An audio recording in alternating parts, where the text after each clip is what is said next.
text spoken by the voices and the sound volume are exactly the same as in the original recording. To help the air adapt itself to the strange rhythm, rapidity and softness of the voice entity's speech, each utterance is repeated several times. Have you seen me dice bag?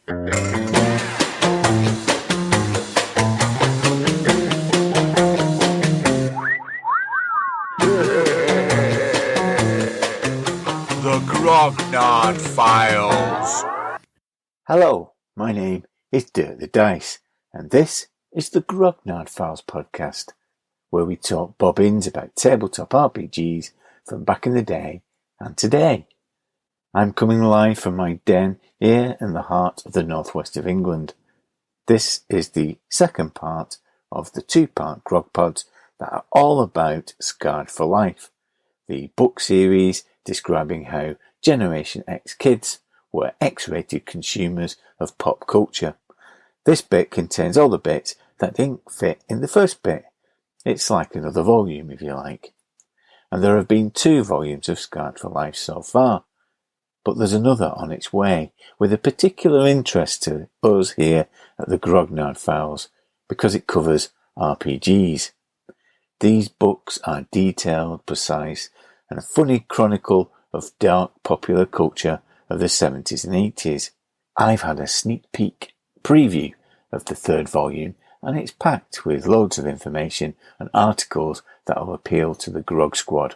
Ste Brotherstone, one of the authors of the series, joins us again to face the GAMESMASTER screen in an extended interview to pick up a couple of topics from the forthcoming volume, as well as the good, the bad, and the very ugly RPGs from the period.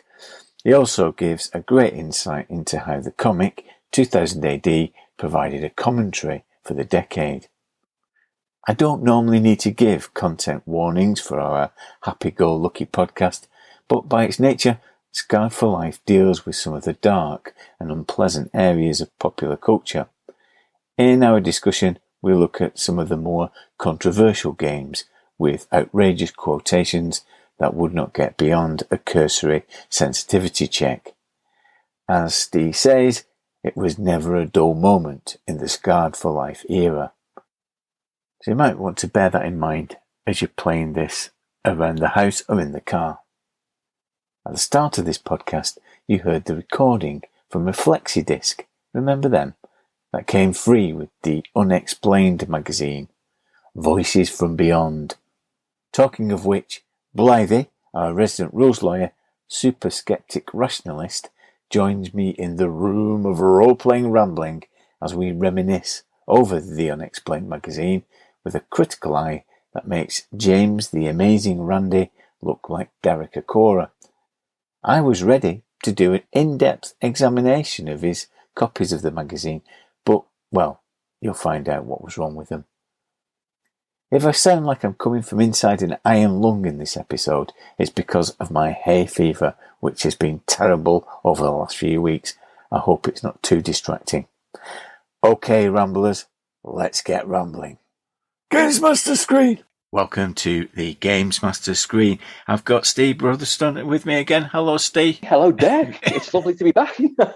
Nice one. I'm going to erect this GAMESMASTER screen between us to hide my secrets behind here, because I have I always get suspicious when GAMESMASTER do this. Now, I've got to say, through my entire, from 1980, it's going to be 42 years of playing role-playing games.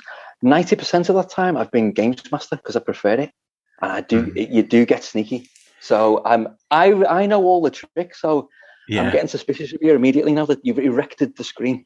You can't kid a kidder. That's what they say, isn't it? Absolutely. Yeah. Okay. Well, I'll hide my dice rolls behind here as well. So I've got a table, and I've got on here some topics that are covered in Scarred for Life that I'd like you to go into a bit more detail, because I think they'll give us interesting rabbit holes for you to send us down again. So here goes. Let's do the first roll. Okay. Interesting. Okay.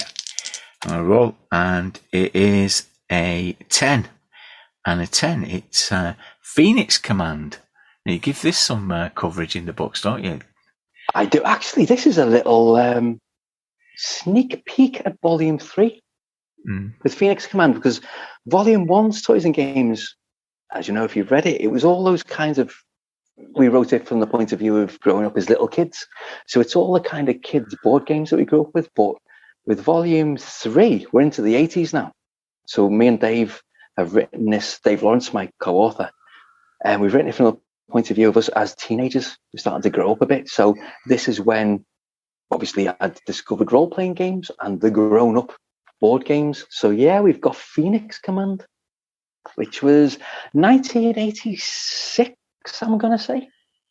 So I've not played this game, but again, it's one of those games I've heard the reputation of it, and the people who've played it kind of have the little stories about them. Yeah, traumas from it. Yeah, traumatized by two reasons. It's not scary. It's not scary in terms of the other Scarred for Life stuff. It's just jaw-dropping in terms of, well, basically, it's horrendous injury porn. That's the best way I can describe it, is damage tables multiplied by 1 million to the almost medical levels. I've only played it once, about 13 years ago. It's me mate Chris's copy. And he used to regale us with tales of playing Phoenix Command with his mates. And we were like, this sounds insane. It sounds unplayable. So we brought it in and we played it. But basically it is. And one evening. Now, the whole game took 2 hours to play in real time. But in game time, something like 20 seconds passed. At which point all the characters were dead. It's forensic level, sort of table after table after table. What it is basically a bare bones RPG. What it is based around is gun porn and injury porn. It's an elaborate combat system. And the idea is your mercenaries or your soldiers or your whatever. And the meat of it is these insane, geez, Dick, you've seen yourself old school role playing. The combat tables and statistics for weapons could sometimes go slightly overboard. You have seen nothing like this because it's meticulously researched. It was written by a guy called, let me see if I've got this right, Barry Nakazono, who was a scientist who worked at NASA's Jet Propulsion Laboratories. And his game is just as forensic as his day job. It's basically, I've got me my PDF copy of Volume 3. I've got a note of the blurb on the back of the box when the blurb points out how lethal the combat system was. It prided itself on how lethal combat was. It mocked every other role-playing game. You kind of play D&D and you've just took 6 hit points worth of damage, but you just kind of carry on because I've still got hit points left. It basically mocks that and says, when you get shot by a gun in Phoenix Command, and I quote, you now have a choice. You can either roll up a new character or rush the body to a very sophisticated medical facility and discover the joys of role-playing a vegetable, which is jaw-droppingly inappropriate. Oh, my goodness. Even in 1986. But you kind of wore this as a badge of honor. It had, it's one of the most cumbersome, slow, outrageously complex role-playing systems. To the point of almost unplayability. Like one combat round, I seem to remember, would take 10 or 20 minutes to play out in real time. Mm-hmm. And you've got just a ridiculous amount of damage tables. So you've got kind of hit location tables for being shot in the eyeball or the spleen or the mouth, and your teeth smash, and bullet trajectories. There's rules for bullet trajectories, how your bullet drops at great distances from snipers, bullet speeds, sound detection. You've got things like, I seem to remember there was things like your stance is very important as well. Like if you say you've got your assault rifle up to your chest, a bullet could hit you in the arm. You've also got exit and entry wounds. You can get hit in the arm and a bullet could exit out the back of your back. But you can get hit in the arm and the bullet could travel or could smash right through your bone into your lung or your heart and travel around your body and come out your thigh, and it generates these tables in forensic detail to the point where you're kind of left feeling a bit lightheaded. It's sickening, which is why I put it in. It's horrible. It's absolutely horrible. It is literally, like I say, it's injury porn. And what's this premise then? Is it a militaristic game? Is that? It's super militaristic. I'm struggling to remember if it actually had a background. I think it was just a kind of catch-all. I could be wrong because there's lots of supplements. But all I remember from it, because I did a little bit of research, I couldn't remember any kind of background or lore or backstory that stood out. It was almost like your soldiers, you're fighting. Now here's a load of tables, because that's all the guy was seemed to be bothered about. Because it was, I've got no doubt in my mind, it was meticulously researched. It was all scientifically accurate, but it was a ball ache to play. I mean, like role-playing game geek and forums have battle reports that people have posted from Phoenix Command games, and it's almost kind of the laughing at just how insane these damage tables are and what happened to my character and how the bullet went in his forehead and came out of his arse kind of thing. It's just mental. And it's true. This is the thing. It's true. Having played it once, I do remember managing to last quite far into the game, and I got shot once, and I didn't die, but I was losing so much blood that I couldn't move. So that was me essentially out of the game. That was it. And I just had to sit back and let the other two players who were left get on with it. But it was an experience I will never forget as long as I live. I never want to play it again as long as I live. But I'm glad I played it. Yeah. Because otherwise it's an early bath and watching Bucks Fizz win the Eurovision again, is it? Yeah. This is it. Yeah, I don't want to go through that again. This is the way I think. I found out through research that Barry Nakazono, what was it? Did I get his name right? Nakazono. He went on to write for Legion Edge Games a role-playing game based on the Bram Stoker's Dracula film and the Lawnmower Man film. It's the Lawnmower Man virtual reality role-playing game. I need to find out more about this based on how awful Phoenix Command is. I need to know what he did with Lawnmower Man. Fascinating. Well, they say it's not rocket science, but in this case, it could be rocket science. Yeah, it literally was. Okay, let's roll on the table again. Okay, so I've rolled a 20, and this is not role-playing related, but this fueled my imagination and my role-playing imagination. I wanted to talk to you about it, and that is the Unexplained magazine. Oh, fantastic. Wow, yeah, scariest magazine ever. And this is the thing, one thing you've got to know about me is, I mean, we talked about this last time in episode 1. Grew up a huge nerd, games, board games, comics, horror, sci-fi, and I've always been fascinated by the paranormal ever since I was a little kid. UFOs and ghosts absolutely fascinated me, and I grew up a kid just devouring this stuff, even though it generally terrified me. And throughout the 90s, at the height of kind of X-Files mania, I was Fox Mulder. I believed everything. And as times went on, I describe myself as a skeptical believer, in that I will hold my hand up. I have seen and experienced things that I probably will never be able to explain. And some of my most skeptical, rational friends have seen things and experienced things that they can't explain. So I believe there's a lot that we don't understand, but I don't believe in the supernatural. I just believe that there's scientific processes that we've not explored yet. I mean, without going into too much detail, in 1996, during Euro 96, I used to go out every Thursday with my mates, clubbing. There was an alternative club, a rock club in Liverpool. It was legendary, called the Crazy House. And we'd go out there every single Thursday. And this was during Euro 96. Nightclubs throughout Britain had special dispensation to open at 4:00 in the afternoon, which was incredible. Now it's part of the course, but back then it was like, wow, we can stay out till 4. And because it was the week of midsummer in June, so 4:30 in the morning is bright daylight. I remember we were on Slater Street in Liverpool, just around the corner from Bold Street, and some of my friends were inside a little fast food place, and the street quiet. I'm like, to this day, I wasn't drunk. I hadn't been drinking. I was drinking water all night. Didn't take drugs. Completely sober. For some reason, I turned round. My mates were kind of looking into the window of the fast food place while they were chatting.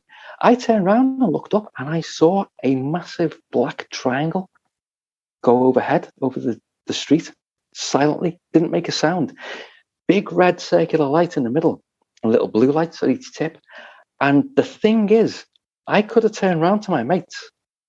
I was within a foot's distance and just grabbed them. I was rooted to the spot. I couldn't believe what I saw. It went over the street, over the rooftops, at which point I didn't say a word. I sprinted to the end of the street and turned up Bold Street, ran as fast as I could. I was completely shell-shocked to the top of Bold Street, where this street basically opens up. You can see everywhere. It was nowhere to be seen, and it was real. And so I walked back. I was completely, I can't put into words how shocked I was, kind of asking myself, did that just happen? Did that really just happen? Got back to my mates, and they were like, where the hell did you go? You just kind of sprinted off without saying a word. I had to lie. I didn't tell them. I lied and said I'd seen a friend from school I hadn't seen in years. And I didn't tell anyone for another week or two. And to this day, I still think about it all the time. It's kind of one of those things where you think, right, well, no, I don't know what it was. I had to rationalize it and say it's some kind of top secret military plane. It does kind of change your worldview. You can't help thinking, well, if I saw that, if 1 million people say they've seen a ghost, if even one person can't explain it, then...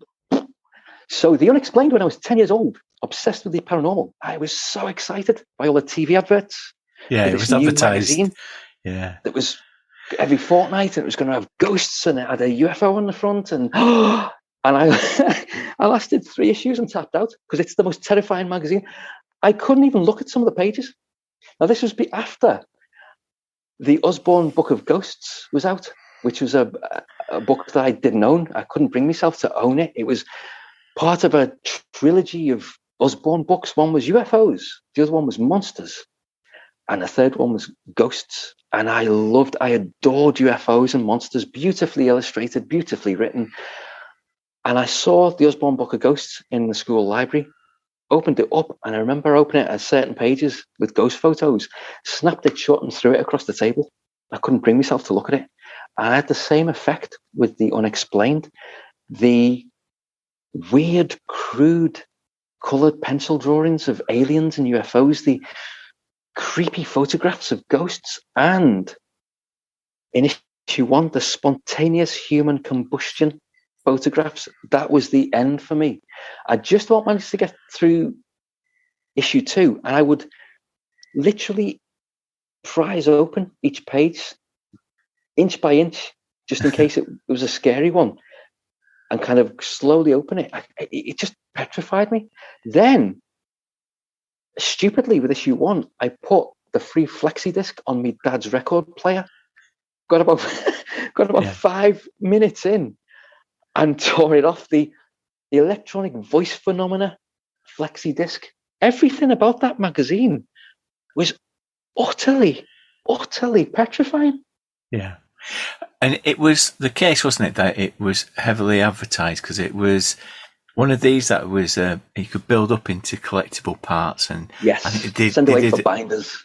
Yeah, they did a deal, didn't they, on the first few issues to get you into it, and I think I only lasted 10 issues, but those 10 issues provided so much source material for Call of Cthulhu scenarios and other stuff. Yeah, I think that was the first time I'd heard of the Men in Black, and there's these creepy stories. Yeah. And as you said, those weird pencil drawings that illustrated it were really creepy, weren't they? Because they weren't professional, as in polished. There was a childlike, crude quality about them that made them even eerier. It was almost like a UFO witness drawings. These volume 3, there's the paranormal section. There's an article where I look at Communion, the book and the film, and a book called The Uninvited, which is the point where aliens in pop culture go from the Close Encounters of the Third Kind and E.T. friendly space brothers, and they're here and they're cute and they're benevolent.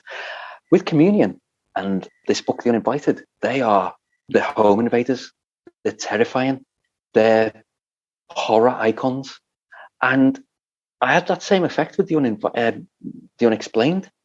There's that, before the kind of UFO folklore homogenized aliens into the classic greys, with the Unexplained, you had these, you probably remember yourself, all these strange varieties of tall, thin, fat, shapeless, mad, spacesuit wearing, naked Kentucky goblins. There's like 1,000 different varieties of aliens, and they're all just so bizarre and surreal. And like you say, it did fire up my imagination, and I could never quite bring myself to read it properly because I was too scared by it. I couldn't go back to those 3 issues I had. Every now and again, I would peer at an issue in the newsagents, but I never lost my fascination with the Unexplained. And I think I got the odd issue secondhand in the 90s when I was in my 20s, and I could kind of stand to look at these things a bit more, even though I was still scared by them. This is the thing. I've always been very squeamish, horror obsessed, but incredibly squeamish. I went through a huge gore phase as a teenager, but I was always nauseated by blood. And it's the same thing in the 90s. I was absolutely obsessed with UFOs and ghosts, but I would go to bed as a 25-year-old. Am I going to get abducted tonight? It's just bought a full set of the Unexplained on eBay off a private seller. In their binders, 13 binders, absolutely delighted for a very reasonable price. It was a retired newsagent who was selling off lots of his own private collection, and he opened his hatchback, and there was just this incredible selection of old 70s, 80s magazines and binders. So he was like, well, there's your Unexplained, 13 binders. I'm not sure if you're interested, but here's like Man, Myth and Magic. Here's this other one. And Dave's like, oh, I'll have them. So he went home with these huge dusty binders of the most amazing paranormal occult magazines. I went back to mine and spent a most enjoyable evening with cups of tea going through my prized collection of the Unexplained. Finally, as a 49-year-old, I was able to look through them. And I have to say, I still got chills. There's certain pages where, oh, that's not nice. Spontaneous human combustion pictures are just horrible. Yes. To this day. And I did make notes as a Delta Green player. It's my favorite game at the moment. I had my notebook by my side making notes for Delta Green scenarios. Like you said, it's an absolute goldmine. So when you tapped out after issue 10, was that because you were too scared or you just lost interest? I think my dad was a bit too tight to us, because they were quite expensive, weren't they, when she got them full price, because they had no ads in them, did they? So they were like quite expensive. So I don't think my paper round went that far. I still wanted one issue was like half my pocket. Oh yeah. It's that thing. It's one of those things where I still looked at the front cover in the local newsagents. I just couldn't bring myself to look inside. But I never lost that fascination with the Unexplained. Let's roll on the table. Okay, and I've rolled a 16. Now, this is an infamous game that you cover, and I've never seen this, but I know its reputation, and that's Alma Mater, the high school role-playing game. Jesus. Yeah. This is one I'd actually never heard of till I started researching Volume 3. And it's one of those, when I read about it, I stumbled across it on the internet. And part of me was thinking, where's the punchline? This can't be real. But it is real. It's like you say, it's a high school role-playing game from, let's think, it's 1982. 81, 82. Its claim to fame is it's got illustrations. The great Errol Otis, who was one of the big D&D illustrators, lots of the monsters, lots of the rule books. But it's basically a high school role-playing game, but not like Porky's or the Breakfast Club. It's sex obsessed, it's drugs obsessed. Because it's old school role-playing, there's 20 tables on every page. There's a table for everything. But essentially, you play high school students, you play jocks, you play cheerleaders, you play the SWAT, the loner, the outcast, all the cliches. But that's where the kind of, I guess, the cliches end. It's beyond any of the films. I don't know if this is what American high schools are actually like, but if I remember rightly, it was written by 2 Canadians and, like I say, illustrated by Errol Lotus. But there's tables for social situations, how teachers react to you, how other students react to you. There's tables for and rules for having parties, what happens in parties. Incredibly complex combat system.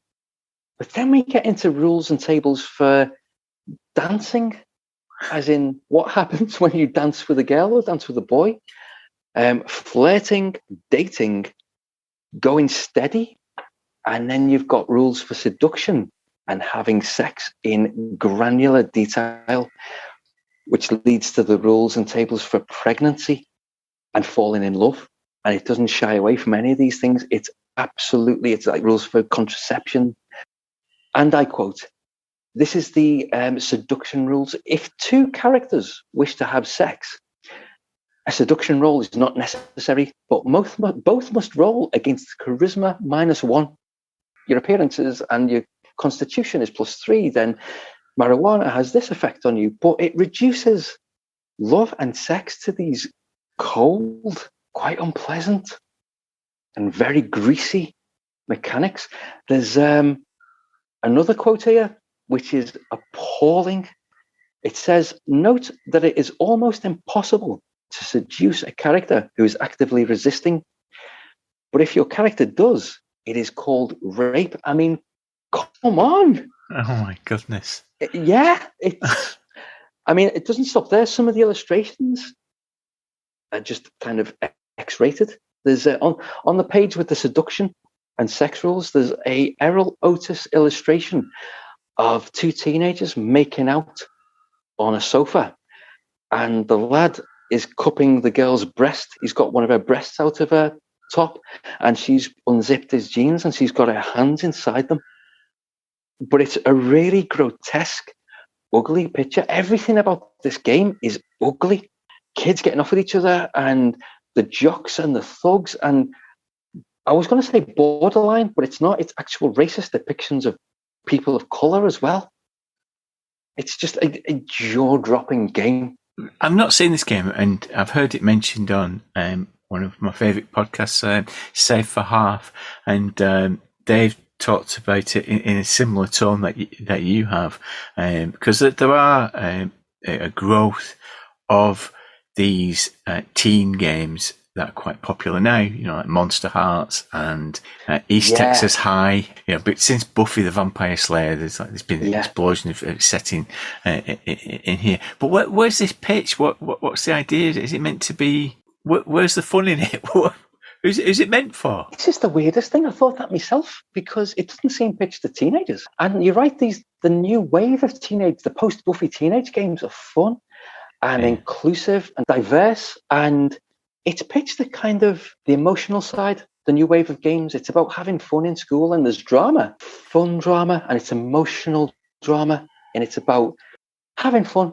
Alma Mater seems to be pitched at, I don't know, men in their 20s, possibly late teens, who still think that giggling at boobs and drugs and getting off with girls is funny.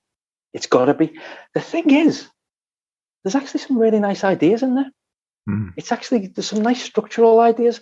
There's a structure there that says from the outset, when you roll your character up, they've got a built-in shelf life, because a campaign, if you decide to do a campaign of Alma Mater, it takes place over the 4 years of high school. So your character gets older by 1 year every year, and the character grows, and then they graduate, and they automatically leave the campaign. It's like Grange Hill, constantly rotating cast of characters. I thought rules worked. And is your heroine spiked with kind of washing up powder, and it's just this horrible, greasy, disgusting game. There's a map of the high school and the surroundings. There's really nice structural ideas to do with the GM mapping out a day in school. So there's a flow which your players may or may not sort of encounter. Some of these things are going to happen no matter what. And I was thinking, if you take these things out and strip them down to kind of, the way modern games now, they've stripped rule systems to the bare bones. It's all about not letting rules get in the way. There's some quite beautiful ideas in this game, but it's just so horrible. I felt like having a shower when I was reading about it. I can't imagine what it's like to play. To use a modern term, we'll draw a veil over it and apply an X card to that game, I think, and roll again. That's it. And this time I've gone for 22, and that is The Price of Freedom. Now, I have this game, and I know that it was quite a controversial game when it was reviewed in White Dwarf, and there was a lot of debate over it. For people who don't know it, tell us about The Price of Freedom. Price of Freedom, yeah. That was actually, do you remember that one from the old Games of Liverpool days? Seeing the boxed starter set, just this beautiful cover. That was like 86 by West End Games, who I later grew to love because of the incredible Star Wars role-playing game that they brought out. But it's essentially the role-playing version of Red Dawn. It's Reagan-era America's second greatest fear. The greatest fear was World War III with Russia. Its second greatest fear was a Soviet occupation of America. So it's a hugely satirical game. It's tongue is in its cheek all the way through. I got onto it as a 16-year-old. So I was always surprised that White Dwarf didn't get onto it, and lots of reviews didn't get onto it, and they took it at face value, because to me it leapt out at the player. It posits this world where, as the game says, I seem to remember, it's a piss-weak American president capitulates to the Soviet Union, who've built some kind of shield, some kind of Star Wars defense system against nuclear missiles, so they'll always win a nuclear war. So they invade America, and the president surrenders, and good old boys and rednecks and decent Americans suddenly put in their situation of being under Soviet rule. So you play members of a resistance cell who are fighting back against the commies, the dirty commies, and you can be like rednecks, bankers. The good thing is it actually takes pot shots at all sides. The pre-generated characters in it are ultra right-wing rednecks, and there's also kind of cliched far left. So it does have a pop at everyone. But I mean, there's some beautiful ideas in it. It was one of my favorites. When we only played it once, but the character sheets are actual identification papers, which is lovely. It's the actual papers that you would present to the kind of your Soviet guards.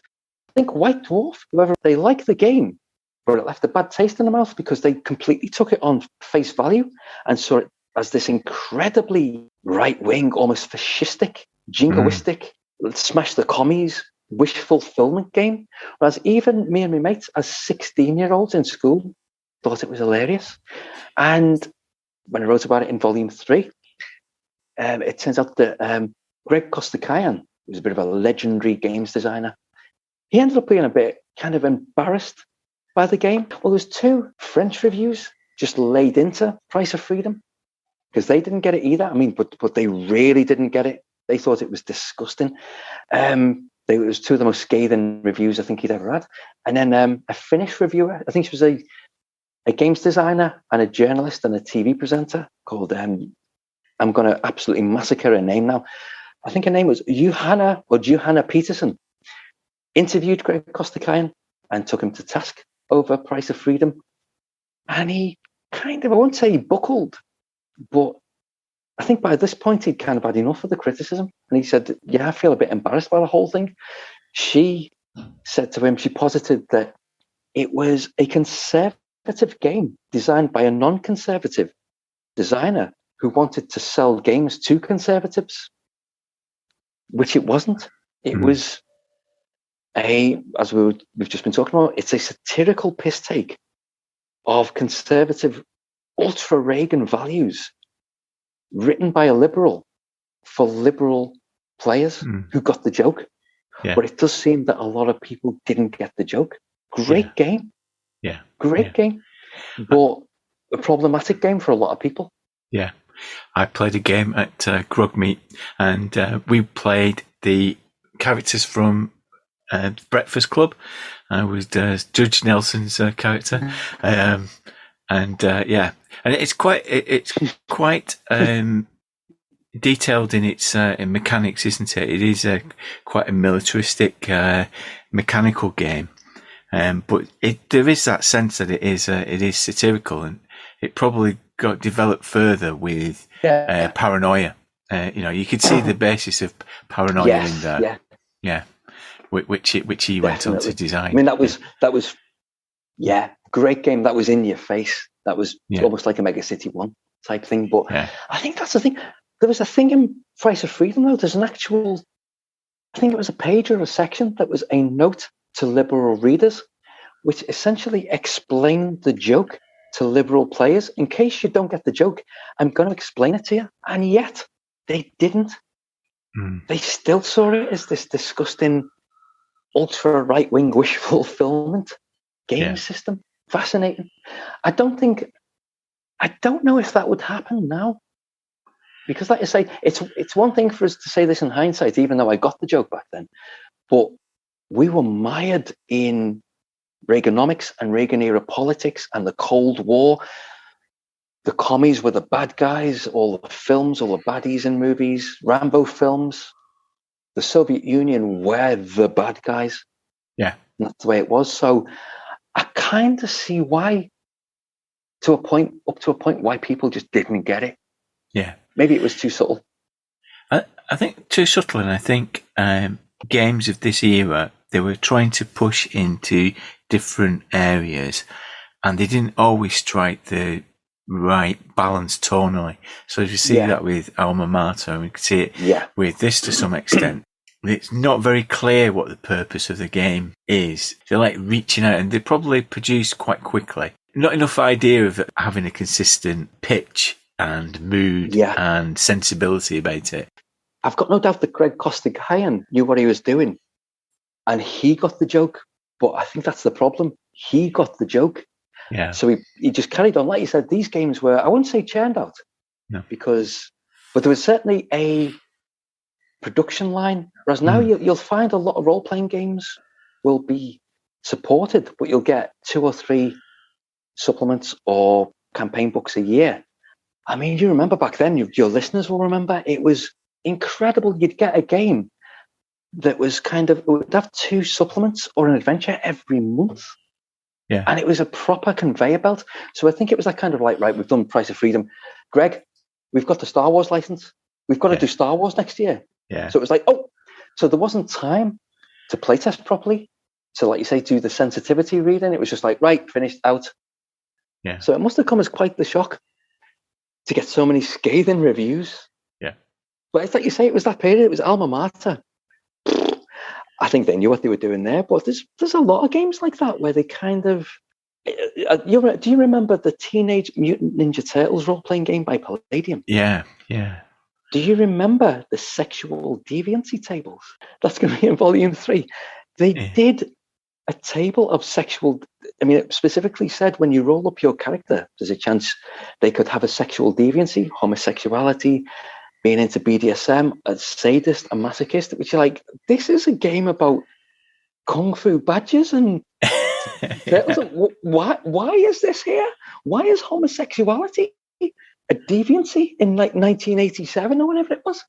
But again, it was a case of, right, we're writing our game. We haven't had the forethought to actually ask people, should we really be doing this? But like I say, scarred for life era. It was never a dull moment back then. Okay, let's have one more roll on the dice. 21, and this is a gift for you, because I want to talk about 2000 AD.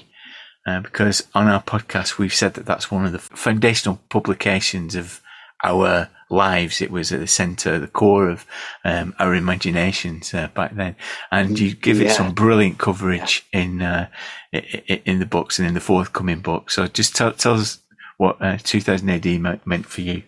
In one sentence, it's my favourite thing ever, above everything else. 2000, I adore it. I've been buying it. Well, I was going to say since issue 1, Prog 1 in 1977, but like a lot of readers, it seems I did drift away in the 90s. You've got to say, the thing that you love the most, it did go a bit shit in the 90s for a few years. And then I drifted back in the very late 90s when the most recent and longest serving Tharg the Mighty, Matt Smith, took over as editor and put it back on track. It's been going through its second golden age for about 20 years. It's still the best comic going. But it means the world to me. It literally does. It introduced me to black comedy. It introduced me to satire. It fired my imagination, inspired my writing, inspired my artwork. It seeped into every single corner of my life, and I love it. I absolutely adore it to this day. It's incredible. It's been the home of just so much creativity. So many geniuses sprang from that comic over the last 45 years. Yeah. And you give special attention to Kevin O'Neill, don't you? You give a section in there and his artwork for Nemesis. For readers who are not aware of Nemesis, perhaps give a pitch. There's the full. I haven't got around to writing the general overview of 2018 and the 80s yet, but I had to give special mention to Kevin O'Neill, the artist, and Nemesis the Warlock in particular, because his artwork, I'd never seen anything like his artwork. I saw it in Star-Lord comic and some of the early issues of 2000 AD. But with Nemesis the Warlock, it was suddenly became fully formed. It seemed to inspire him. Now, Nemesis the Warlock is essentially set in a far future where the Earth is now the termite empire. Humanity is spread across the galaxy, led by a racist dictator called Torquemada, who basically wears a metal KKK hood. And he is, as it turns out, a descendant of Thomas de Torquemada, who was the leader of the kind of the Spanish Inquisition. And the whole thing is basically about Nemesis, this demonic-looking alien resistance leader who's leading the surge against the xenophobic, genocidal forces of humanity. Humanity is literally going from alien planet to alien planet and wiping out entire races. We are the bad guys, and the weird-looking aliens are the good guys. And it's all about the other people who don't look like us. Doesn't mean they're bad. And it's Pat Mills, the writer, basically saying that humanity can be quite horrible at its core. And that's Pat Mills' idea, is we've got to be better than this. We can't be Torquemada. And the artwork is just astonishing. It's kind of like Hieronymus Bosch meets H.R. Geiger meets God knows what. It's just, there's so much detail. Everything's angular, everything's spiky. You can just look at these panels for hours because there's so much detail. There's little sight gags. There's things going on in the corner of every panel. The designs are just astonishing. Nemesis and the Terminators, the alien Terminators. There's just, it's breathtaking, absolutely breathtaking. Kevin O'Neill left Nemesis sporadically throughout its run, but he left for good after, I think it was book 5. He left towards the start of book 5, and him and Pat Mills invented steampunk. They go to they visit this planet in the Goth Empire, but it's basically people going around on steam-powered roller skates and zeppelins. But Pat Mills and Kevin O'Neill can't find any precedent. It was just kind of this brainwave that they'd had from modern steampunk. Then Kev O'Neill gets scooped up, as so many British artists and writers did, by DC Comics in the 80s. They used 2000 AD as a talent pool. This genius writer, this genius artist would spring onto the stage and just wow everyone in 2000 AD for a few years. Then DC would come in and offer them a huge paycheck, and they'd go to Vertigo Comics and become superstars. So Kev O'Neill starts drawing American comics, superhero comics, and America never, ever got on with him because his style isn't smooth like Brian Bolland's. It isn't pleasing to the eye. It's ugly and angular and nightmarish. So he's drawing Green Lantern stories written by Alan Moore, and they are literally like Hieronymus Bosch nightmares with these incredible nightmarish Green Lanterns. The Comics Code Authority refused to put their seal on any comics that Kevin O'Neill drew, not because of any specific image. It wasn't like there wasn't naked breasts or gore. They objected to his drawing style in general. To this day, I think, and I could be wrong, he is the only artist that the Comics Code Authority of America took offense to his drawing style, everything he drew, because they were offended by it. It was so hideous and frightening and ugly that they found his drawing style unsuitable for children, which is just a big, obviously, being a Brit, he took that as the biggest badge of honor ever. As you would, you'd be made up with that. Yeah. But yeah, then we've got, like, I take a look in the Cold War section, take a special look at the Judge Dredd story, the Apocalypse War, which blew my mind. Nuclear war in my favorite comic. Yeah. So I don't know if you've ever read that one, Dave. Oh yeah, I know that one really well. And of course, it was a long time coming, and it was preempted, wasn't it, by the Block Mania, and how the Soviets had infected the water, and the population mad, and everyone was fighting each other. That was the beautiful thing about Judge Dredd in particular. Judge Dredd, 2000 AD is my favorite thing ever, but Judge Dredd's my favorite thing in 2000 AD. And one of the beautiful things about it is that it's never been afraid to stay true to its format, which is 1 year in real time is 1 year in Dredd's world. I think, I could be wrong, but I think he's like 74 or 84 years old now in the comic. He's an old man. And the comic is now dealing with this icon who is growing old, is in the twilight of his career. And one thing 2000 AD and Judge Dredd will do is they will plant seeds for huge stories over 3 or 4 years. And they did that with the Apocalypse War. There's a story in like 1978, I think, where Judge Dredd takes over as Marshal of the Moon briefly. And they hold the Olympic Games on the moon, the Lunar Olympics. And the SOBs, the Soviet Union, take exception to one of the games. I can't remember. I think it's kind of someone dies and they wage war. And it's a very civilized war. It's basically done as like an Olympic game almost. It's very structured, and it's two teams fighting against each other. But obviously Mega City 1 wins that war game. And the SOBs at the end are like, right, we're going to come back and we're going to strike back at Mega City 1. And as an 8-year-old, I was like, ooh, I didn't think that this was going to lead to anything. But they did a story about, I think it was 1980, start of 1981, about a pirate in the Black Atlantic called Captain Skank, who was half cyborg. He had these kind of Medusa-style robot snake hair type, like robot hair. And he was kind of, I think he kind of made a terrorist attack on Mega City 1, and it was like a nuclear meltdown at a power plant. And it turns out at the end that Judge Dredd kills Captain Skank. When they take his body, it turns out that he's been genetically modified, and he's actually a Soviet judge who's been infiltrating Mega City 1, whose job it was to basically get revenge for this war game a few years previously. So Mega City 1 send the SOBs this message saying, look, we know what's going on. We know he's an 8. You know we've got to retaliate.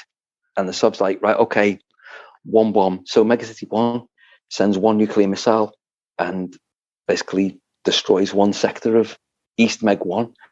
And like kind of Cold War settles back. But it ends with the leaders of East Meg 1 going, right, we're going to really strike back at Mega City. We're not going to take this sitting down. And even then I thought, well, this isn't going to lead to anything. what writer John Wagner was doing was actually planting seeds over time, over years, towards the Apocalypse War, which, as you say, was started with I think it was an 8-part story called Blockmania, where a Soviet assassin, Orlok the Assassin, infiltrated Megacity 1 and planted this this virus in the water supply that turned the population insane. Everyone was fighting each other. All the blocks were fighting everyone. And while everyone was preoccupied, East Meg 1 chose that moment to launch a huge preemptive nuclear strike on Megacity 1 in the last picture of Blockmania. And I started at the very beginning of 1982, so I would have been 11. Yeah. And my head couldn't comprehend it, but I still thought, well, Judge Dredd's going to save the day, obviously. So the Apocalypse War starts the following week. And it opens with this huge 2-page, beautiful double-page spread by artist Carlos Esquerra. It looked like a movie poster of Dredd in his tattered uniform with a mushroom cloud behind him. And thousands of kind of skulls of dead citizens on one side and the ruins of Megacity 1, and you've got your Soviet leaders on the other side. And for the first few episodes, I thought, well, okay, it's war, but the Soviets have launched their strike. The ones launched theirs. It is wiped out by like part 3 or 4. 400 million people die over the space of 6 pages. It changes the face of the entire strip forever to this day, still feeling the ramifications of the Apocalypse War. And I couldn't comprehend what had just happened. Half the city was destroyed. The next year's worth of stories were dealing with the rebuilding and taking place in ruined buildings and radiation and scavenging for food. And absolutely, this was at the height of the Cold War. This terrifying prospect had happened in my favorite comic strip, just as the panorama that we were talking about in the last episode hit our screens about the effects of a nuclear war. And then 2 years later, we've got Threads, and we were just bombarded with nuclear pop, nuclear comics, nuclear dramas, nuclear comedies. And it just stayed with me for decades. Yeah. The Apocalypse War, it just blew my mind that a comic would have the balls to do that.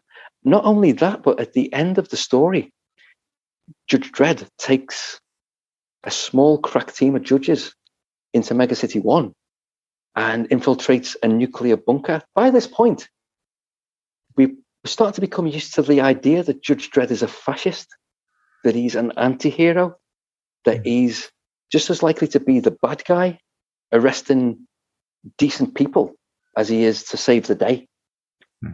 And he does something that has never, I don't think anything in any comic has ever beaten this moment in terms of just like, did they really go there?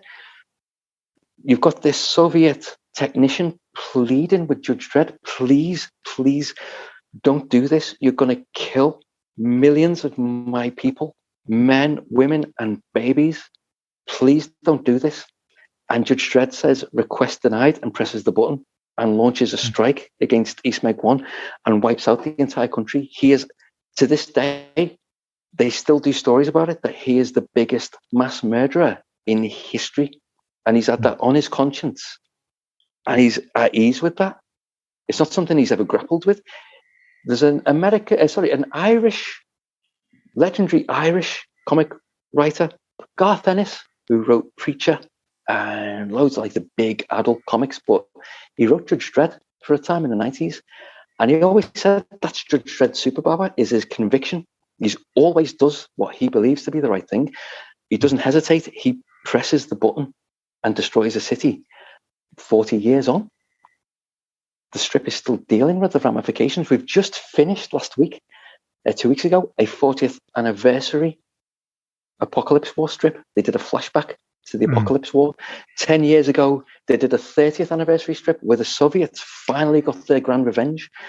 They released a virus into Megacity 1 that was worse than Blockmania, turns people into almost zombie-like feral animals, and they win. They finally win. The population is reduced from 400 million to 50 million, and the city's kind of wiped out again. And ever since then, Mega City 1's almost been like a third world country.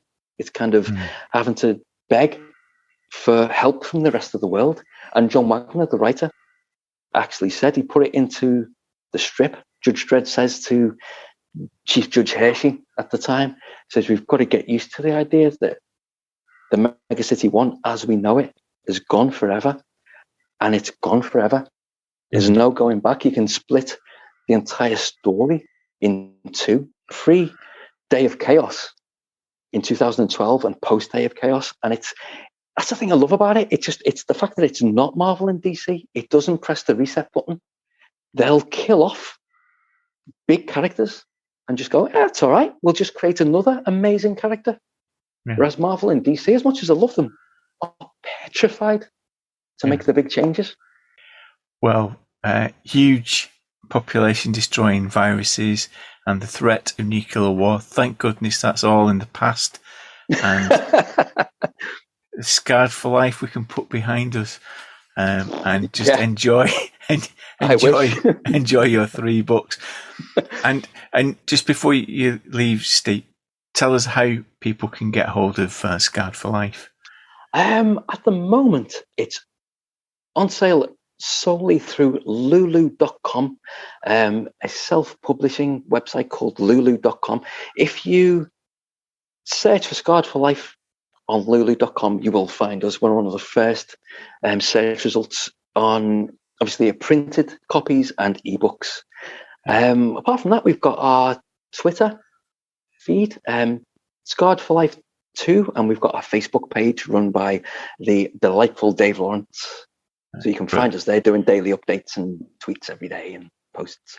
And I will put a link in the show notes. And I follow your Twitter feed because occasionally there are discounts, aren't there, on Lulu that you can take advantage of. So to look at basically every week. That's the thing. Yeah. I will say this to people: do not buy our books on a Saturday or Sunday. Always buy on a Monday to Friday because there's a 10 or 15% discount on between Mondays and Fridays. So yeah. Brilliant. Well, it's been great spending these 2 episodes with you, Steve, and thank you very much. I've learned such a lot, and I really enjoy reading your book, so thank you for coming on. Oh, thank you very much. It's a delight. I hope I didn't ramble. This is the thing. As I said, Derek, I could go on for hours. This is the problem. Library use. We're in the room of role-playing rambling. It's one of those really big empty ones. We've not been in one of these for a while. We've got a brew. Here's Blythy. Hello, Doug. You all right? Yeah, it is a bit echoey in here, isn't it? Well, what it needs is a jukebox, I think. A jukebox? Some jazz. It needs some jazz. It needs some jazz, just to irritate people. You give an echo warning. Yeah. As opposed to a jazz warning. Yeah. Echo warning. Imagine that we're in some Roswell site in a hangar, Area 51. Area 51. Aircraft hangar. Without a UFO. It's echoey. So echoey, there's no UFO in here. Maybe because it don't exist. But, yeah. We'll go on to that. We'll go on to that, yeah. So imagine that we're in that kind of space right now. 2 explorers of the unknown and the strange. Because in this library use, we're actually looking at magazines from our past. It's from 1981. This is the Unexplained collection. I think I mentioned it when I was speaking to Steve. But this was a collection of magazines that were built up into collectible parts week by week to increase your knowledge and understanding of the enigmatic world of the strange, the unexplained mysteries of mind, space and time. Mm-hmm. Everybody in the world had the first 2 issues. And why was that? Well, because the second issue was free with the first issue, wasn't it? I've got 14 of them. 14? I've got at least up to 14, yeah. Yeah, I might have more. I've still got them, yeah. They're there with the old White Dwarfs, you know. Interesting, actually, that the only 2 magazines that I have got from the past as a collection is White Dwarf and The Unexplained. They're the only 2. I did buy other magazines. I've bought other magazines in the last 40 years. But I've bought some of them regularly.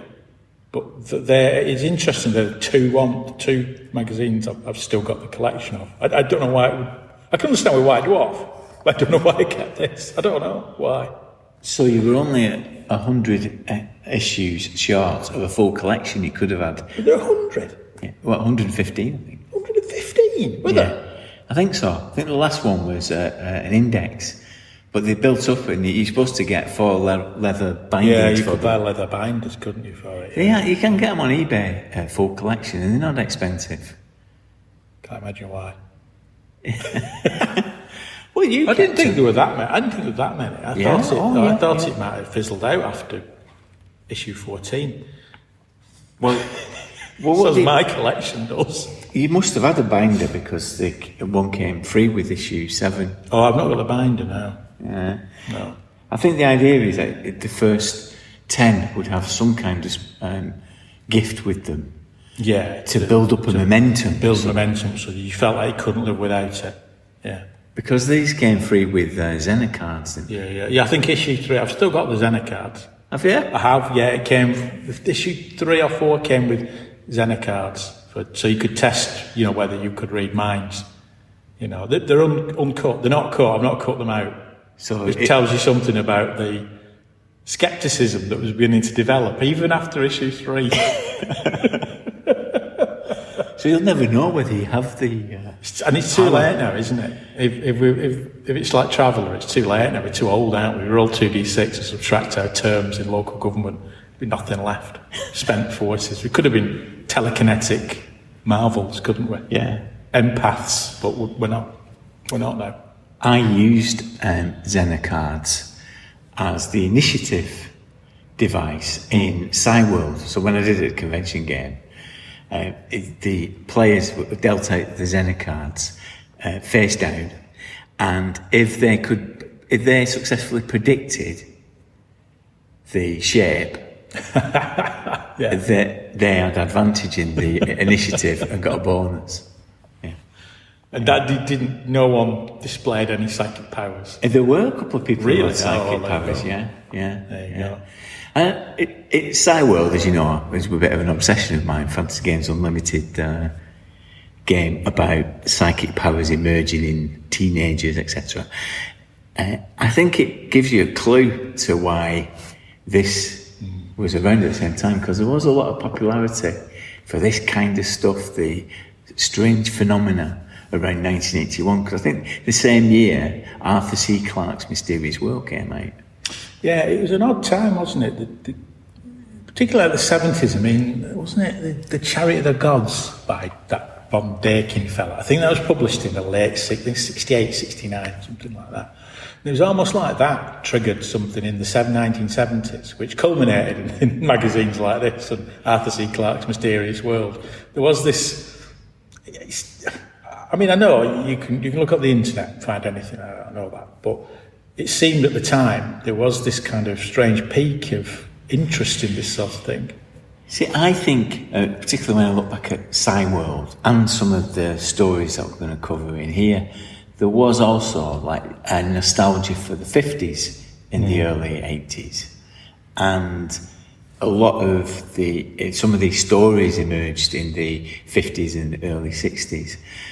Because the other thing that was happening in culture was Ronald Reagan, wasn't it? And also Steven Spielberg had brought Close Encounters of the Third Kind and E.T. Because as a 50s kid, he was fascinated by this as a topic. But the other interesting thing looking back at these copies is I can remember certain stories that drew my interest, and I can look at other articles that I would have glossed over completely. Yeah. And I think part of it was, I don't know if it was really an interest in the unexplained, or whether it was a desire to read things that would make you feel a bit weird, a bit creepy, a bit odd. And we'll talk about some of these later. But there was that, I think, when I subscribed to it, bought it and read it, I don't think I was that interested in the unexplained as such. I don't think as a 11, 12-year-old I was sitting there going, this is interesting, but I wonder what the truth behind it is. Yeah. I don't know, I was thinking that. I think what I wanted from these articles, and I think what some of them do deliver, quite deliberately, is a sense of creepiness or horror or slightly disturb you a little bit and make you think, oh, that's weird, isn't it? Yeah, I thought that as well. And looking at it, it is more Fortean. So it's more about, Charles Fort's endeavour of going to the New York Public Library and documenting these strange things, and not just putting them as a document that these things have happened, and not really attempting to explain it, just putting them there as phenomena that people have experienced. Yeah. I think as a kid, I didn't want to go any further. I didn't want someone to explain it. So it's a bit different now as an adult, because I'm quite sceptical about almost all this stuff. Very sceptical. But at that age, I don't think it was about being gullible or sceptical. I think it was just a desire to read something, almost like a little horror story or a little weird science fiction story that made you think, oh, right, so black holes, could be the another universe. Could be, Yeah. They're not. But you accept. But you're always wanting to believe it. It's like the X-Files thing, I want to believe, And its association with gaming, so we were reading these probably prior to us getting into gaming. It probably coincided with it. Yeah. And to talk about the 14 times, that was my way into Call of Cthulhu, because I didn't really appreciate Lovecraft. I think, as we've documented in our previous podcast about it, it was in that 20s source book where it had that timeline of strange events, and that was the thing that made me, oh yeah, of course, you can build games around that. Fish falling from the sky, that kind of thing. Yeah, and certainly reading these articles, they are full of Monster of the Week or whatever you want, definitely a lot of that in there. And I guess what happened with the 90s with the X-Files is that they did precisely that, didn't they? They did it as a case, and you could treat each article in here as a case file for your scenario for Monster of the Week, Liminal. Yeah, you could, definitely, yeah. So that's me just trying to shoehorn crowbar the relevance of this magazine into a gaming podcast. It is odd though, because I'd love to know whether issue 14 coincided with me starting to get White Dwarf regularly. Did I stop one and move to another?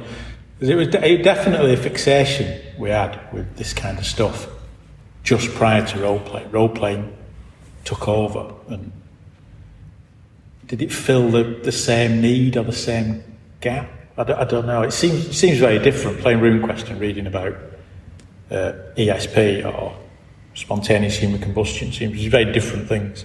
But there was a shift where we were obsessed with this for a few years, and then role-playing came along, and that took over. But it did feel somehow like it fed the same need. I don't know why that would be, but maybe it's just, I don't know, that kind of, that thrill of mystery and the unknown. Did that channel into role-playing? I don't know. Yeah. I mean, this definitely was used as role-playing resources. Do you know how I know? I'm looking at your issue of number 1. Yeah. You've got number 2. Yeah. I took it away to read this diligently. However, there's loads of pages cut out of it. There's a load missing. That, and I don't know why I've cut those things out. I think they were pictures of. Look at mine. I think it's pictures of UFOs. So whether I used them for like a Cthulhu game as handouts or something, I don't know. I can't. It's unexplained. It's unexplained. Explain that. There's big chunks of it missing. Yeah. So this is a partial review. Partial review. Some bits have been removed. Just a bit for handouts. You're right. It is the UFO photo file here. These are just frisbees, aren't they? Being chucked. Dustbin lids and frisbees. Yeah. Okay. Well, let's have a look then. We'll have a look at a couple of highlights each. Yeah, sure. And we'll try and explore what we can get gaming potential out of. Yeah, sure. Okay. Let's start with yours then. What's your first one? Well, as I said, this issue of mine, it does have an article on hypnosis.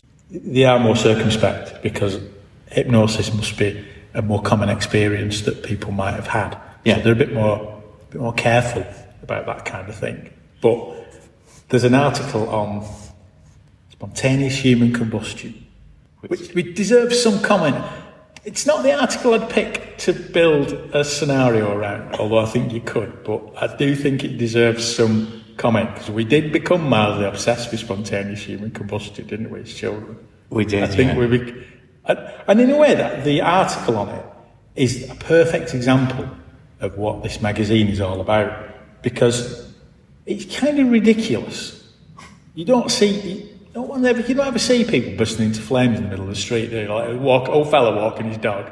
And he was walking his dog, and a minute later he burst into flames. That was the assumption that we made. We made that assumption that could happen to you then. You know? Like his nylon trousers had got overexcited and burst into flames. There must be an explanation. But we don't want an explanation, because it's weird and creepy, and the pictures are creepy as well. There's like the charred remains of a woman with a leg remaining, and there's another one, the top half of a human body, and the rest of it's burnt. And they were very keen to point this out, weren't they? That people who'd spontaneously combusted were always found that part of them was burnt really intensely, but the rest of the bed sheets or the chair was untouched, that kind of thing. And they never really wanted to resort to science that fires might behave in unpredictable ways. And we didn't want them to. We didn't want them to, did we? Because we read it and wanted to be creeped out by it. This might put us in a very weird light, but I think we both had discussions that when we were very old, our preferred method of in death... our 50s or something like that. Well, yeah, when we were very old, our preferred method of death was spontaneously combusting in HMV near all the crap albums. And it made three fundamental errors there. As I say, one, old. We had an idea of being in our 50s. That was old. Secondly, believing in spontaneous human combustion. Yeah. Thirdly, thinking there'd be vinyl albums. Well, about 5 or 6 years later, they were phased out CDs. So much for us. Certainly not have the ability of foresight and extrasensory perception, do we? Yeah. Well, back then they weren't called vinyls; they were just called records, weren't they? And they are making a comeback. So they are making a comeback, yeah. And the time might come back. We can go into. We could spontaneously combust. Yeah, and take Agadoo out with us. Yeah, we could do. Yeah, that's true. There's hope yet. But I think the article in here that I would use for RPG purposes is the one on Bigfoot. On the Bigfoot Trail, which is great because it's written in the sense that Bigfoot exists. It doesn't. You don't have to worry about whether it exists or not. It's all about really he does exist. And is there a she? Is there a she Bigfoot around? And one guy's story about him being kidnapped by the Bigfoot. What was that all about? And how do these things hide in the wilderness undetected? All that kind of thing. Doesn't really go into whether they exist or not. And the reason for that, of course, is that it's published in Britain. Most people have no experience of Bigfoot. You can say what you like, can't you? If you interview some farmer in the wilds of America, you can say exactly what you like. Doesn't matter. Well, I beg to differ. In issue 1, where they cover the subject of Bigfoot, they have the depiction of a carved figure in woodwork of the porch of the Peasant Hall Church, Suffolk, of the Wild Men of the Woods. There you go, you see. Proof that there is a Bigfoot even in Britain. In Suffolk, hiding around Suffolk. Do you know, I think they were thin on material that in issue 1 they did Bigfoot and then issue 2 they did Bigfoot. I think that maybe they're thin on the ground and struggling for things to write about. I think part of the tactic is to have continuous stories. That's part of the tactic, is it? Well, you hook you in for 14. You wouldn't have been hanging around for the free gifts. You want to find out what happened with the big feet. Big feet. That's the thing. In here, it refers to them as big feet. Well, I think they need to settle on a plural. Well, it's not a collective noun. I mean, you'd say there's a Bigfoot, and you might say there are some big feet, in the same way that you might say there's a lion, there are some lions, but you'd say a pride of lions, wouldn't you? So what's a collective noun for big feet, or Bigfoots? A toe of Bigfoots, a heel of Bigfoots, a sole of an ankle of Bigfoots. But I think it's Bigfoots, not big feet. Yeah, I'm not disputing that. Yeah, because a Bigfoot has 2 feet, hasn't it? So, a big foot has 2. Yeah. Well, as far as we know, a Bigfoot has 2 feet. Yeah. So does the addition of one more foot make it a big feat? Do you see what I mean? No. You mean if there were two Bigfoots? Yeah. If there was a Mrs. Bigfoot and a Mr. He had a... In here it refers to them as big feet. So Mr. and Mrs. Bigfoot are big feet. The big feet, yeah. Big feet family. Yeah. But are you saying a single Bigfoot should be called a big feet? No. Oh, right. Well, you could do, but I'm saying it's a big foot. Two of them makes them big foots. Yeah.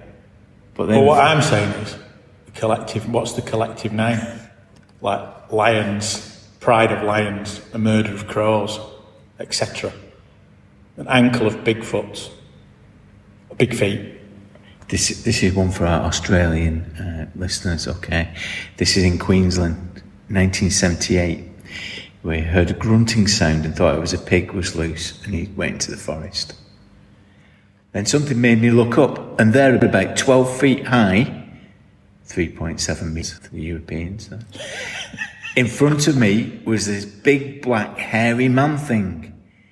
It looked more like a gorilla than anything. It could have been a gorilla, couldn't it? Could it have been a gorilla? Yes. It had huge hands, and one of them was wrapped around a sapling. It had a flat, black, shiny face with two big yellow eyes and a hole for its mouth. Mouths are holes, aren't they, generally? Yeah, strictly speaking, yeah. It just stared at me, and I stared back. I was so numb I couldn't raise the axe I had in my hand.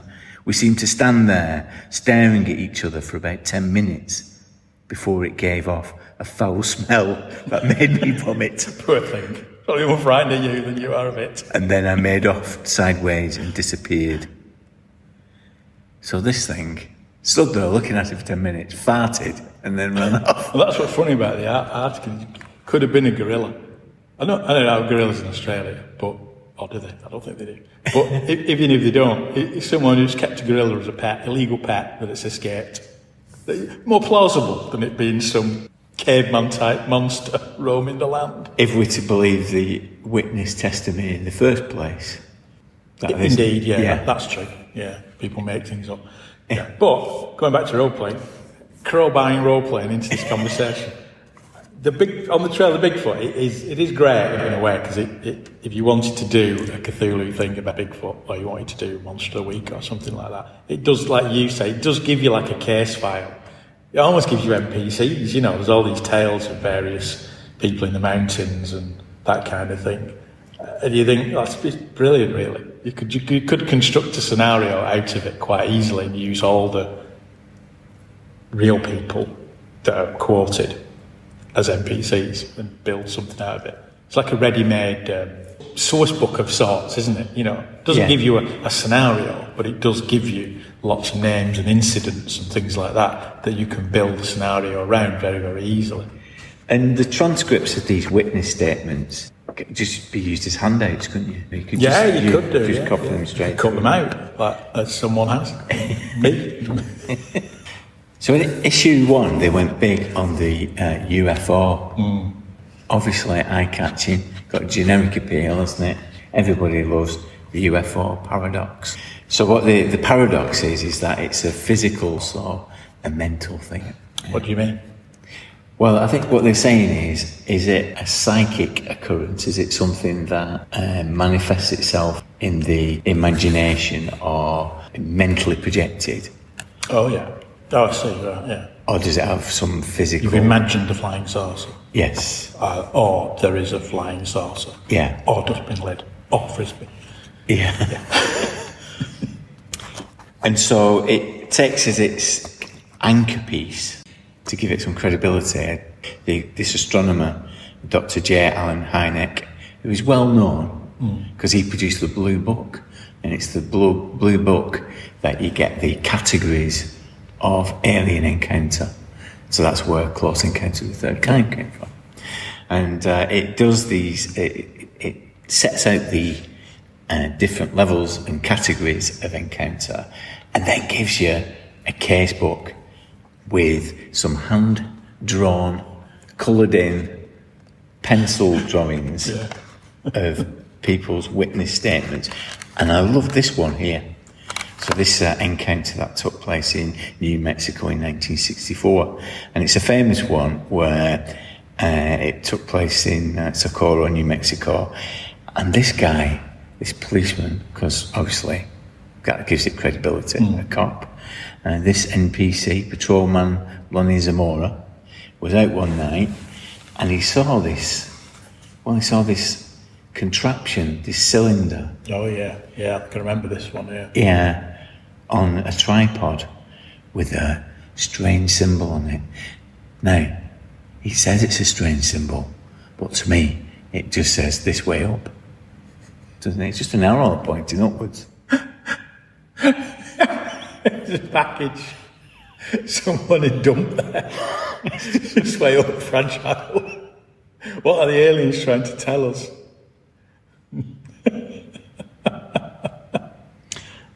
Did it still happen? These sightings? I mean, it seemed like, again, you're going back to the 70s or whatever, it was happening all the time, people seeing space. Have the aliens given up on us now? They got bored of us and thought, I mean, you could understand why they have, to be fair, couldn't you? You could understand why they would say, God, leave them alone. Just leave them. They're a bunch of lunatics. Dangerous. You don't really hear them anymore, do you? No. There was a point where they were on breakfast TV, on the couch of breakfast TV, weren't they? Oh, you've seen a UFO, have you? Yeah. No, I can't remember. Maybe it pales in significance in recent political events over the last 5 or 6 years. Maybe it's not that weird anymore, aliens. Some of that, but some of it disappear onto the internet. So the mainstream television broadcast media has a lack of interest in it because it's been so widely covered. It's just considered wacky stuff on the internet, like so much wacky stuff on the internet. Yeah. So even if it did have some, it's lost all credibility now, perhaps. Yeah. As Ian on the Discord channel pointed out, the proliferation of mobile phones would indicate, with everybody with ready-made cameras, if there was something, we'd be taking pictures of it all the time, wouldn't we? Yeah, that's true, isn't it? Because a lot of the time, people just wouldn't have had a camera, would they? No. They wouldn't have had a camera. And I suppose you have to be suspicious about people who did have cameras. You hadn't much of a camera with you, did you, when you saw this UFO handy? Because people didn't carry around, unless you were a photographer or on your holidays, people didn't really carry cameras, did they? It's a weird situation at the moment as well, because I think people don't find these things credulous anymore. Because I think of my children, they are sceptical of everything. They disbelieve everything because of Photoshop and all the things that they're exposed to. They have doubts of facts. Yeah. I suppose the political situation as well, the over the years there's been a lot of doubt cast on things which are beyond doubt. Yes. And therefore, if people are doubting things that really are beyond doubt, something like this hasn't got a chance, has it? No. Really? You know, if you don't think, I mean, I know the moon landing thing's been a long conspiracy, but if you think certain elections have been rigged, for example, when they clearly haven't, there's no evidence of it. If you think that, then you're not going to believe stuff like this, are you? I do think that there is using some of these images that you've got left, the ones that you haven't cut out, of the flying saucers, because the flying saucer as a cliche emerged in the 50s.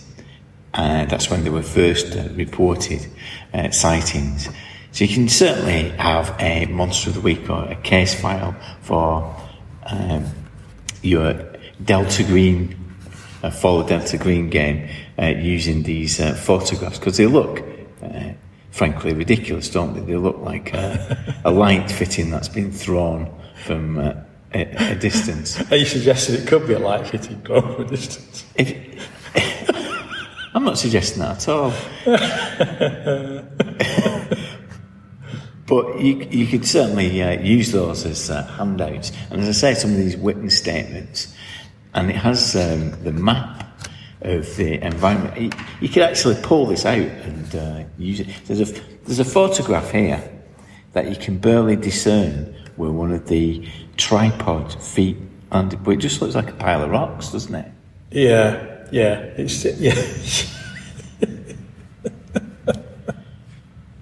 But yeah, so this is about the takeoff. So he encountered this cylinder with it this way up, and it actually disappeared into the night. Yeah. It went that way up, did it? That way up. It went that way, in that direction. So UFOs. Yeah. But there's in issue 2 the encouraging message from the Earl of Cloncarty. The Earl of Cloncarty. He's a real person. He's not. Yeah, he's a real person. He's not a character from Highlander.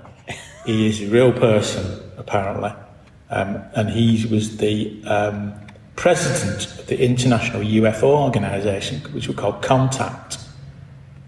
And he, since 1979, has been chairman of the House of Lords UFO Committee. I think he's dead now. This is back then. He was, and what's interesting is I think he inherited the British democracy. He inherited his title from his father and got a seat in the House of Lords. So this fella, bear in mind everyone, this fella passed law. He had a decision on laws in this country. Just saying. And when he got to the House of Lords, he set up this committee.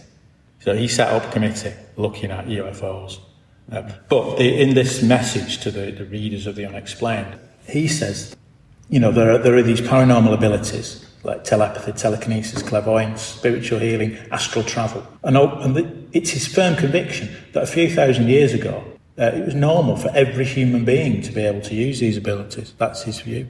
A few thousand years ago. I don't say many thousand years ago, but a few thousand years ago, he believes all humans could do this. And do you know what the reason for that is? See what the reason for that is? Because we're not from this planet. We were brought here by alien overlords, and we've lost these abilities. I think he's a traveller player. He's clearly a traveller. I think, the Earl of Cloncarty, if you look through his old belongings in his ancestral home, you'd find those 3 little black books, wouldn't you? All thumbed and underlined bits. I mean, I know he's got it the wrong way around. The ancients took us from Earth to other... He's got it the wrong way around, but he's just done that. He's been creative with it, hasn't he? Yeah. You know, it's his setting now. He's decided to do that. And to be honest, it's absolutely bonkers. He was in the House of Lords, this fella. Absolutely. I don't know. It's absolutely bonkers what he goes on about. In this, in issue 1, it talks about Sixth Sense, and that's the one that you've actually pulled out the most. Clearly, that was an obsession of yours. It was an obsession. I got the Sixth Sense. Yeah, Sixth Sense. Yeah. But it's the inverse of that theory, that somehow these talents were lost. What it purports in here is that it's an emergent ability. Yeah, it's an emerging thing. It's been dormant and it's coming to the fore. Yeah. Yeah, it's like a genetic. Yeah. It's almost like people making things up. I mean, far be it from me to criticise, but it's almost like things are just being made up, aren't they? But I think he'd be a great NPC, wouldn't he? Yeah. The Earl of Cloncarty. I don't know which early. I think it was the 8th, or no, I don't know. I think there is one now. It's hereditary, isn't it? I think there is. I think there was a 9th. So it might have been the 8th. So it's the current one's dad, I think, perhaps. Yeah, he'd be a great NPC for Cthulhu. Could be patron, couldn't he? You see, there you go. He's full of it. We're laughing at it, quite rightly, but it is full of scenario ideas. I'm going to start looking through all 14 issues. And does he purport to be one of the ancients? No, I don't think he does. No. That's ridiculous. No, he doesn't say that. He says the Atlanteans were godlike beings, as are all those from advanced civilizations in our galaxy. So he also talks about, that the galaxy is full of advanced civilizations. Could be loads of them, absolutely loads of advanced civilizations. And so they could be competing against each other. Yeah, could be. It just rambles on a bit about a variety of ideas. It's very funny though, because there's no evidence of any of it. I know it'd be hard to find evidence of it, because it's not true. But he doesn't even attempt to come with any evidence, because he's the Earl of Cloncarty. So just believe him, okay? He knows what he's talking about. Doth your sceptical cap to him and go along with it. I guess there is something in that, isn't there? That if you're in a position of authority, or the role of government in these activities is always pointed out, isn't it? So when it comes to the UFOs, it's government who want to suppress. Yeah, it's the government. Yeah, always the conspiracy thing, isn't it? The government. Yeah. You can see in UK culture, it's about the aristocracy, isn't it? And the other thing this thing that he's written reminds me of as well is a story in the Unexplained. It's not in these two issues, but it was one that I just remember as a kid being fascinated by. Really weird, about a guy called Saint Germain, who people thought was immortal. There was this article on this fella, and it was trying to put across the idea that he'd been alive for hundreds and hundreds of years. And there were like paintings. There was a picture of some guy, and then paintings of some guy. What was it? Looked similar, that kind of thing. He mentions this, this Saint Germain who possessed a superb memory and could write an article on 2 pieces of paper using both hands simultaneously. What? Both papers would be perfect reproductions of each other. Some people still think he is alive and with us now. And I remember that there was in a later issue, the article had this character. And again, as a kid, actually that would be a great one to dig out, as again a Cthulhu thing. Because it's classic Cthulhu sorcerer, isn't it? Yeah. It's the guy who's been alive for longer than he should have been alive. It's a classic thing, isn't it? And so he's like one of those spirograph things. Yeah. I don't know what that proves, though. Even if he could do it, what does it prove? I think I could have a go at doing that, Writing the same thing out with both hands at the same time. Yeah. What does it prove? I don't prove It doesn't prove it. It proves you can do it. I mean, it proves a nice trick. Well done. But it doesn't prove you're an immortal or an Atlantean god. Does it? Or does it? I have got aspirations to be an immortal Atlantean god. Yeah. You're a megalomaniac GAMESMASTER, so it goes with the territory, doesn't it? So that's it. The Unexplained. You can return your collection to the attic. It's not in the attic. It's downstairs on a shelf. Yeah, keep them close, It's got an immediate. I'm going to start reading them again, I think. I'm going to start reading them. Here's a challenge for you then. You need to create a Monster of the Week. Based on one of the... I bet there are some good ideas. I mean, we've gone for issues 1 and 2, but I think some of the later issues, because it's like that one about the Saint Germain character, I think some of the later issues get more bonkers because they obviously exhaust the topic, don't they? They exhaust the topic, so they go into weirder and weirder territory. I remember them being either very boring because it wasn't that weird at all because they were desperate, or went the other way. It was kind of completely bonkers. Some of the completely bonkers ones might be really interesting to look at in terms of scenario design. Well, we look forward to that. Well, thanks, Blythy. Goodbye. Hi, it's Dave Patterson from the Frankenstein's RPG podcast.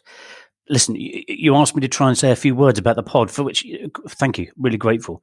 I'm sorry it's a bit rough and late as well. Only I'm on the run. You were right when you said, don't upset the Traveller fans. And you were even more right when you said, and definitely don't upset the Tunnels and Trolls fans. I mean, I only said I didn't like the Mummy's Little Helper or whatever that healing spell is called. Anyway, I'm on the run. I think I've given them the slip for now, but they've joined forces. And I've got a horrible feeling the Pendragon guys are with them too. So I have to be quick. Pendragon ones, after all, are the clever ones. Frankenstein's RPG podcast, creating a game for the body parts of other role-playing games. Find us on all good podcast streaming apps, unless they've got to them as well. I hadn't thought about that. Don't forget to add a slogan. Right. Frankenstein's RPG, the only game to give you a hernia and a price on your head. Oh no, I think they're here. I'll get me coat. We're at the end of the podcast where we're drifting towards the door with our coats on. And it's a bit warm today, isn't it? It's a bit sticky in this big room. Don't really need a coat, but... Okay, so this is the time when we do our closing time chatter, the stuff that has occupied our thoughts over the last few weeks, or things that we've got on our back burner that we're bringing to the front. So what about you, Blythy? Well, what's been occupying my mind has been running some Aegon. Aegon. Is it Aegon or Agon? Aegon? I say Aegon. Aegon. Your pronunciation may differ. Well, I've run it before, but I've only ever run one-shots. So we're going to run some for our Sunday night group. We're going to do the shorter campaign version of it. Because whilst it does work as a one-shot, there's a chunk of the game, or a section of the game, because it's a very cyclic kind of role-playing game, isn't it? It's by the guy who wrote Blades in the Dark. So it's similar to Blades in the Dark, isn't it? Not quite the same, but it's a similar style of game. But there's a whole section of it, of things that happen between adventures. So as you're on your Odysseus-style travel around these various islands. It's like a downtime type thing. Yeah, which is quite an important part of the game. And we've never done that before, have we? We've done one-shots, but never done that. So I'm quite looking forward to exploring it properly. And it'll feel like we're playing it properly. Yes, yeah. Because that's what's interesting about the one-shots we've played. And it'll be proof in the pudding here, won't it? It'll be interesting to see whether this actually does happen. Because it's always felt like it's going to happen, well, it will happen. That when we've done a one-shot, it does a very good job, Aegon, of developing a story in the style of Greek myths. It does a really good job of developing a story. And whenever I've done a one-shot, I've always thought, it'd be good to carry on with these characters, wouldn't it? They managed to upset Poseidon and they managed to please Athena. What are going to be the consequences of that next time? That'd be interesting, And also the way the game plays out, because you can upset the gods and get some wrath, can't you? You can please the gods, and that helps you find your way home. And of course, in a one-shot, that's not entirely relevant to the way you play it. But in a more campaign-based game, it will be relevant, and it'll be interesting to see how that influences it. Because whenever we've done a one-shot, I've always thought, what a shame, because that would be fun to carry on now with that. So those, because part of the game is you do get those, I've forgotten what they call them, those interventions from the gods where they give you a steer, don't they, of what you get. At the beginning of each, because what you do, it is essentially the Iliad, it's the Odysseus thing. You go around these islands, and each island's got a problem, and you sail into town, so to speak, and try and resolve the issue, the thing that's going on the island. So it's very one-shotty in that sense, because you'd have very distinct adventures, and then you sail away from that island and go to a new one. But before you get to each island, you have these kind of prophecies and visions and dreams that the gods try to tell you what they want you to do, and that can create conflict. So some of the gods might want you to do one thing, Hermes might want you to do one thing, and Apollo might want you to do another thing, and because in a one-shot, it doesn't matter that much if you please Hermes and annoy Apollo, but of course, in the campaign game, if you do that, you accumulate the wrath of Apollo. And that's work against you. Yeah. That's what I was wondering, whether those prophecies then accumulate. So as you arrive in another island, you get another set of prophecies. You do, yeah. Right. So if you upset Poseidon, for example, on one island, you accumulate wrath, so you get penalty dice, or dice that the Games Master can use against you. Because you upset Poseidon. So, and you can then appease him. You can appease the gods, so you can offset wrath by pleasing them. So it's that thing of it's an interesting game because the gods play a huge part in it. People talk about Glorantha and the gods, but in Aegon, the gods, it's kind of intrinsic to the way it works and the mechanics of it.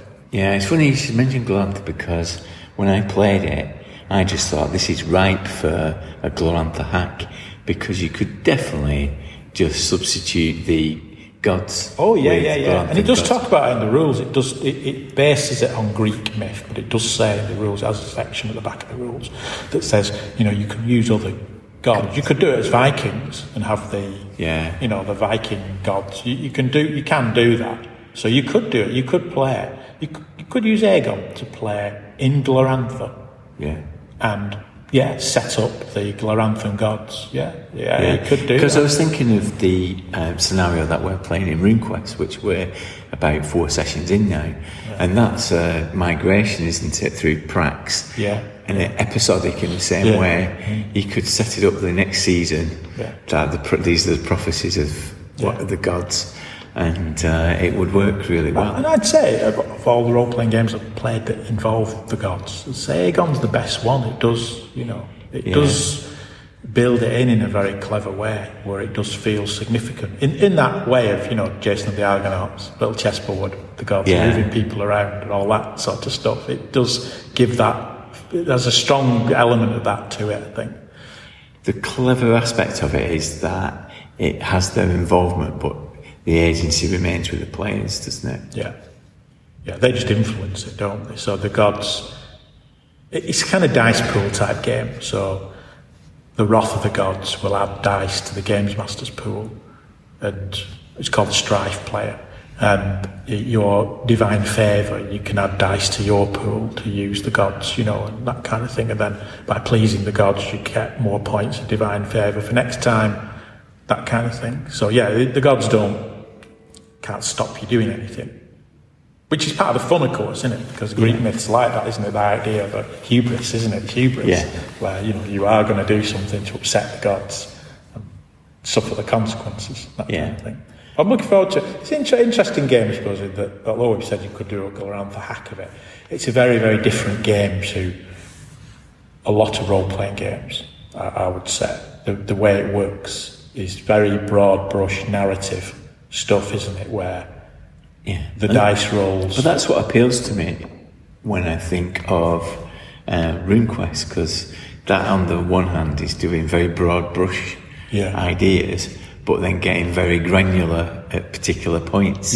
So the scale of it is going from the minutiae to the full scale thing. But Aegon doesn't really ever get granular, does it? It's very much. That's what appeals to me, though.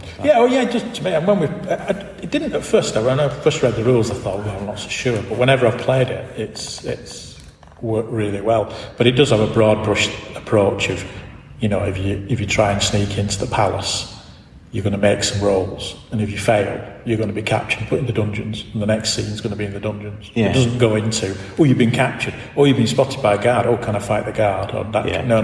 What were you trying to do? You were trying to sneak in without fighting the guards, and you were trying to sneak in undetected. You failed, you all failed, so you've been detected, and now you are captured and in the dungeons. What are you going to do next? It moves it along in quite significant chunks of narrative, doesn't it? Looking forward to it. The thing that's occupying my thought, as you know, I like to go deep into a subject. I'm going deep into the Beatles right now. The Beatles-a-thon, aren't you? The Beatles-a-thon. So at the start of the year, I watched Get Back and was just totally absorbed by it. I was just amazing. It's an amazing experience watching that.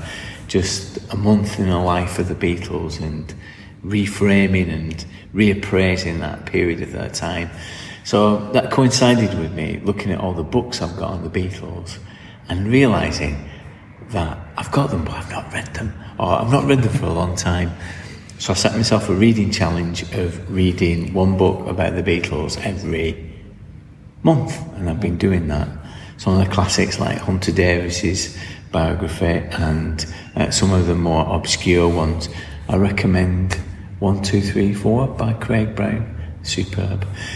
But the thing is with the Beatles is that there's tons of stories that hang off them. And of course, I've been starting to think, right, I've got to use this, I've got to plunder this for gaming material. I've got to get something out of this for use for gaming. If life gives you lemons, you've got to make games from them. You've got to make your cards. Yeah, your cards. So I've started thinking about a Delta Green type idea and exploring it with Keha's got this idea of a unit Doctor Who campaign as well, and to explore the era of Lennon when he was in New York and the so-called Lost Weekend. Now this is Lost Weekend where he had a temporary break from his marriage to Yoko. She endorsed it. She actually decided who he would have an affair with, so he was able to. It's all as you do, well managed. But this last weekend lasted for a year and a half, and it intrigues me about the time implications of why they called it the Lost Weekend, and exploring that with Delta Green and what could have happened. Because during that period as well, he got mixed up with gangsters, and he had to record an album at the behest of a gangster. So how did that come about? And I'm sure there's lots of fictional potential in that. And I've only played Delta Green once. I've heard in Bud's one shot, I think, wasn't it? But that's the only time I've played it. But I enjoyed it. I'm keen to play a bit more of it because you hear a lot about it, but I've not played Delta Green. I'm just working through it. I'm reading books about the Beatles at the moment. So. Well, I think you've committed to it because you have mentioned it to our Sunday night group, haven't you? So you have committed to running some form of Delta Green. So hard luck. Even if it's about the Beatles or not, you're going to have to do something, I think. Anyway, lots of gaming ahead, and let's get out of this really hot aircraft hangar. Hot, let's get out of this aircraft hangar and let them put the spaceship back in. Outside of the cleaners. See you later. Bye. There isn't another bit. Thanks again to Ste Brotherstone of Scarred for Life. I really enjoyed our lengthy chat, and I may invite him back for an extra once Volume 3 appears later in the year. I'll put a link to the Lulu store in the show notes, as well as a link to his Twitter account, which is always a pleasure to have in your timeline. It's been another long one, so I won't keep you for much longer. A reminder that the book club is on the first Sunday of every month, and everyone is welcome. Follow the link in the show notes for an invitation. The Owlbear and Wizard Staff Convention is taking place in Leamington Spa this year on the first weekend of September 2022. The games are lined up and the tickets are going to be available. Again, follow the link in the show notes for more details. I'm unable to go this time, so I'm bringing it home with the help of Asaka So, the organiser, and creating an online version of the event. Currently, we're looking for GMs, and we'll release the games for players once the physical event is booked up to avoid confusion. Follow thegrognardfiles.com for details. This podcast and the events and projects around it are only possible thanks to the very generous tips that we get via Patreon. We've had some new members to thank and give virtual gifts.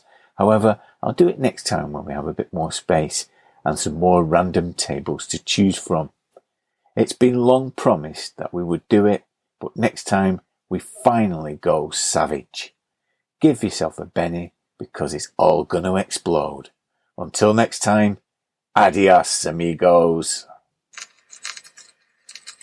The first voice is that of Margareta Petrowski, who had told the experimenter during her lifetime that she did not believe in an existence after death. After her passing, the experimenter asked her how she felt in the beyond, and a voice, identified as coming from Margareta, answered, "Bedenke, ich bin."